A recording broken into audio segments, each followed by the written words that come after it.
Здравейте, приятели! Днес, както сте видели в описанието долу, ще учим заедно а, и малко ще подобно релаксиране. Така, сега, искам подобно нещо само да ви кажа.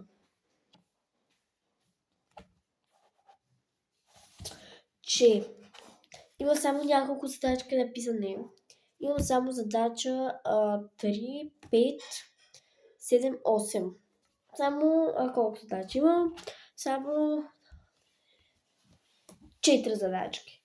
Общо. Те са трета, пета, седма и осма. Така. Лесни са си, но не чак толкова. Така. Сега. Трета задача. Запишете в кои думи са образувани сложните думи. Добре. Така.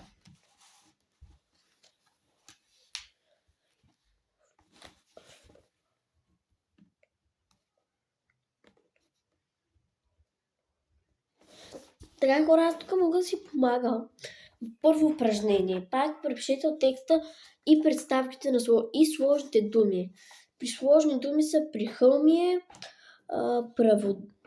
праводител, мраморна, възхитителното, архитектура и извинителното. Да, знам.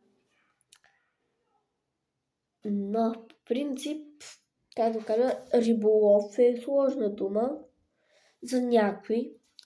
Риболов, листопад.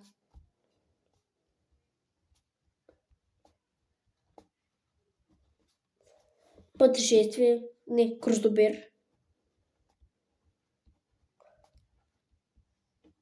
Грозобер, следобед,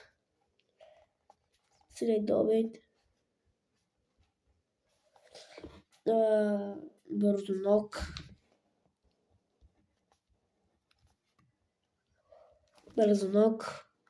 много ъгълен,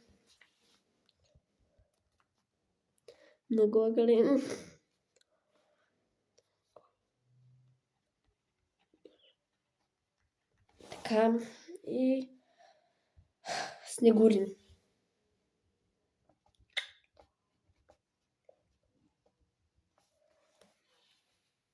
Не обърках. Обърках.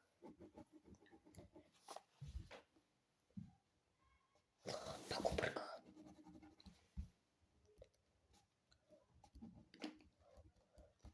И листопад. Не, листопад няма да го пиша, защото хора, аз буквално всичките думи ги написах, но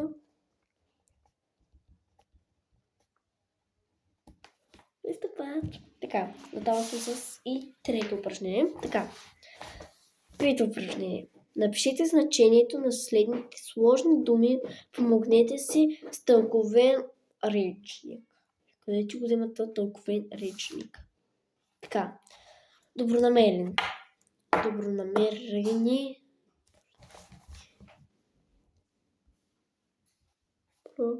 Намерени. Добронамерени. Добронамерен. Не.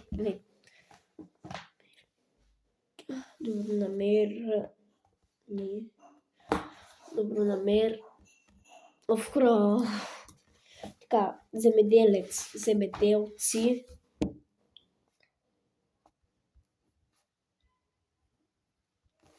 Земеделци. Златотърсач.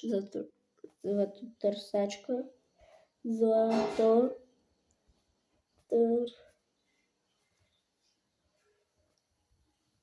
Сачка, сребролюбец,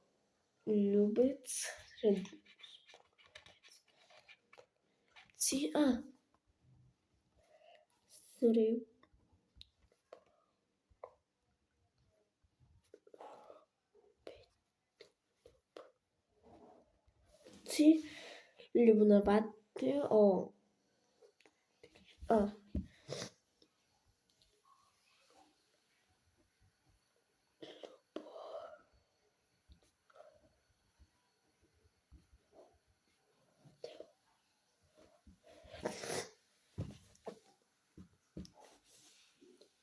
Така, хора, готова съм и с пето. Така, седмото е. Така, какви са по-строиш подчертаните думи в изреченията? Кое е общото и различното в тях? Така.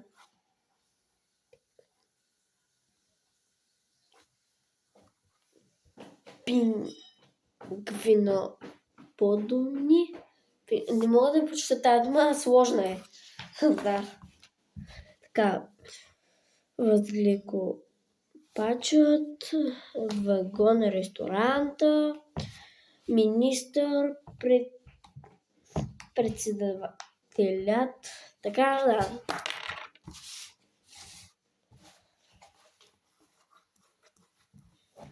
Не мога да го направя. Напишете сложни думи, като използвате предложените. 8. Директор, помощник. Напишете сложни думи, като използвате предложените. Директор, помощник, капитан, дневен. Обърках. Горът ме само грешки.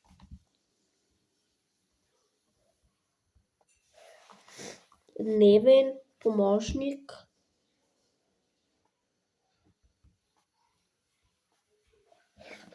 директор. Хора, знам, че малко е нахално, когато ви чета на глас, но така повече си помагам, така че може да ме изключим и кога съм готова, ще се включам. Готови сме, хора, с езиковите задачи. Готови сме. Сега имаме с български език. Български език. Сега ще се включа. Да, хора, готови сме. Така, сега. Така, имаме тук само задача 7. И коя? 7 и 2, но втора пак няма да мога да я направя, защото е много трудна. Така, 7. Напиши правилно думите, които отговарят на посочените значения. Съображение за преминаване над река, пропаст и други. Сега ще се включа. Хора, погледнете сега какво имаме. Напишете правилно думите, които отговарят на посочените значения. Малко можеше, крепостна стена, добра спортистка, интересен вестник. Така, погледнете, чакайте, сега ще покажа. Погледнете, като тук са написани изреченията, съоръжение за преминаване над река, пропаст и други, укрепена с яки стени, розове и ровове сграда в древността. Човек, който се занимава с спорт, съобщение, известие, новина. Абе, тук излизат някакви неща, който или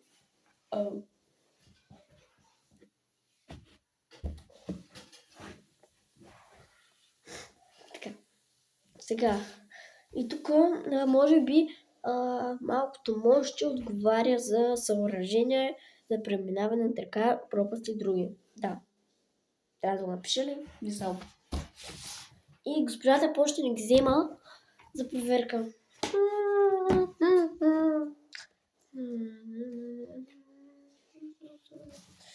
Малко можеше.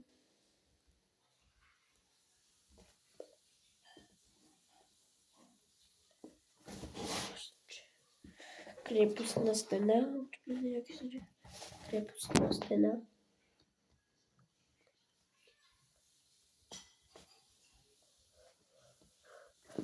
Стена. Добра спортика. Добра.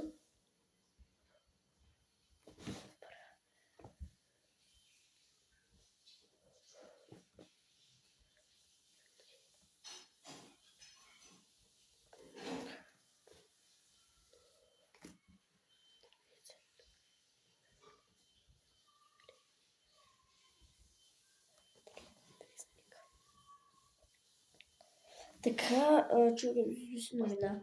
О, да, песника, да. Готова съм. Така, второ упражнение, поне там малко не мислям. И четвърто упражнение, във всяка колонка подчертай думите, с които може да проверка на първите думи. Чакай, не го прочетох правилно.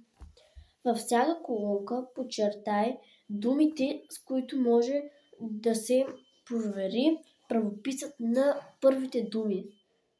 Книжка, книжки, книже, книжарница, книжки и книжарница. Така, завика. Завивам, отвивам, завикам, завивки, завивам. Близко, близо, да, това е лесно. Студен ми. Близко, близо, близък, близка.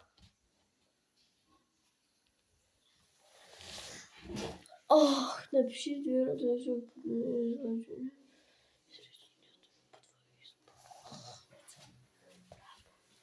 Мръзна, жило, кова, жило.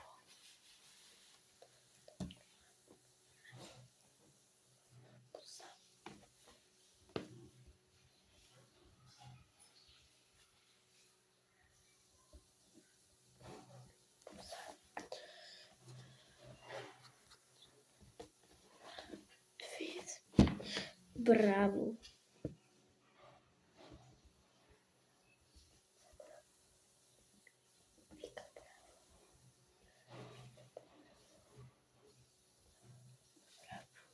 Мръзна.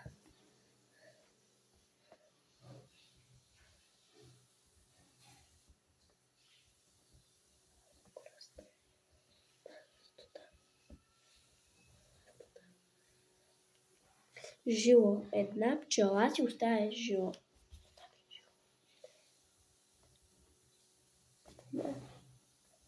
Пчела си